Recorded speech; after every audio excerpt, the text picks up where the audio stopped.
Pretty much. There's no rhyme or reason as to the height of the doors or the windows. You'll notice that some doors are tall, some are short. Yeah. Same way with the windows, some are lower and some are taller. This is actually the oldest building on the property. This was actually here in 1832 when he bought it. This is the original walls of this building, and these are the adobe walls. Of course, everything made out of wood has been replaced throughout the years, and the most common flooring during that period of time would have been dirt floors. If you notice, one thing different about this adobe structure is the fact that he has pitched roofs. Yeah.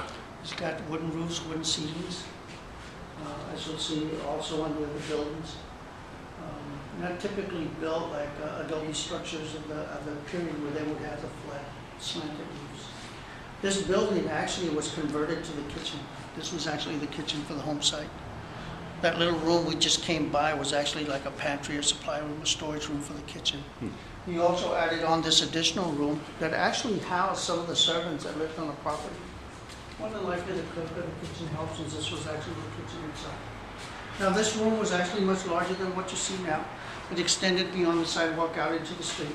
One of the concessions that was made with the city of San Antonio by the San Antonio Conservation Society is they actually gave up 5 feet of the property line. So this particular wall was actually brought in. Okay. So this room would be bigger. There's some displays here, a little bit about the history of Mr. Navarro. A copy of the Texas Declaration of Independence, just to demonstrate his signature in the first column toward the middle. Right above him is his uncle. They were the only 2 native-born Texans to actually sign it. There was another gentleman of Spanish descent, born in Mexico, Lorenzo de Zavala, who actually became the first vice president of the new republic. Basically, out of the 59 signers, 56 of them were people that settled Texas, either from the United States or from Europe. Some people like myself who've lived here forever, you know, like I said, I worked on Navarro and never really knew that this is what it was, you know, he was named after. So that's interesting.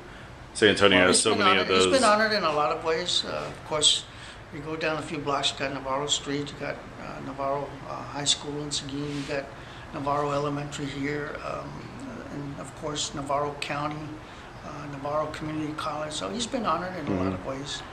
Yeah, San Antonio just has so many of these little stories that... Well, there was so much history, so much influence here in the city, not only here in the city, but throughout the Republic during those years. And so during that period of time, San Antonio was really pretty much the focal point. It was kind of like in the middle of the territory. Yeah. And so there's a lot of history here. A lot of different pieces of history, you know, and they all tie in together. When you look at all the prominent families that lived here, all the famous people that actually came to settle in Texas during that period of time. So did he served under Sam Houston as governor, I would imagine, or president back then? Who?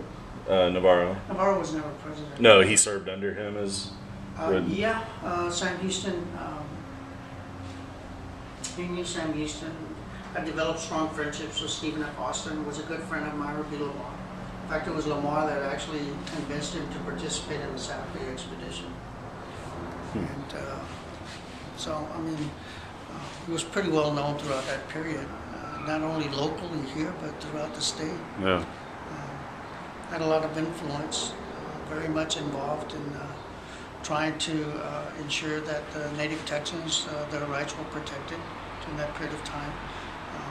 I'm sure there was a lot of confusion, a lot of new things that took place, particularly the fact that more and more settlers were coming in, and of course land was very abundant, and so we wanted to make sure that that all was covered. Of course, he served as land commissioner for Green DeWitt, and so he was responsible in allocating land during that period of time. This was actually the main house. This is where his wife and himself lived. Of course, they had 7 children, but by the time he moved out here, they were already in the early 60s, so the kids were already grown and gone. Yeah, and you said this was his retirement home? Pretty much. Where did he live the rest of the time? He owned a ranch, about 8,800 acres on the other side of what is now Seguin, Texas, a little community called San Jeronimo. It was known as the San Jeronimo Ranch. And he sold that part of the property and moved out here. He owned close to 18,000 acres of land 30 miles south of here in what is now Atascosa County. You're familiar with Poteet, Pleasanton, Jordanton, that area there. He owned all of that land there. Wow. Plus, he owned quite a bit of land up toward the Colorado River, up near what is now Bastrop, near Austin. He owned quite a bit of land out there. So a lot of it actually was given to him by Mexico and by the Republic for his service in the legislature. And then a lot of it he bought. For whatever reason, a lot of the settlers that came in bought land and weren't able to stay, so he would turn around and sell that land to new settlers coming in. So, but his main source of income was actually ranching. I mean, he owned quite a bit of land, quite a bit of cattle on the ranch, along with other livestock. This was actually part of the main room, pretty good size. Probably did a lot of entertaining in here. What we do know is that he actually bought a piano in 1858. It's not only court records to indicate he bought a piano, but he actually had to pay luxury tax for the purpose of owning the piano. Of course, music was the main source of entertainment, and it was very prestigious status symbol to actually own a piano.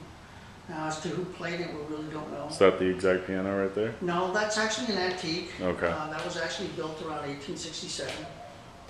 No, when the daughter moved still, in 1876, she pretty much did what we would do, pack up everything. And she either took it with her or sold it. I mean, in those days it was hard to travel with furniture.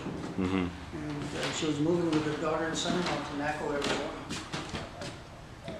It's just a picture of a church in Mexico City. 1918, 1919. Somewhere around that time frame, during that period, there was a lot of disease. A lot of it was attributed to the water. Consequently, the city was afraid that the wells would contaminate the water table, so they pretty much capped them. So it hasn't been used since that period.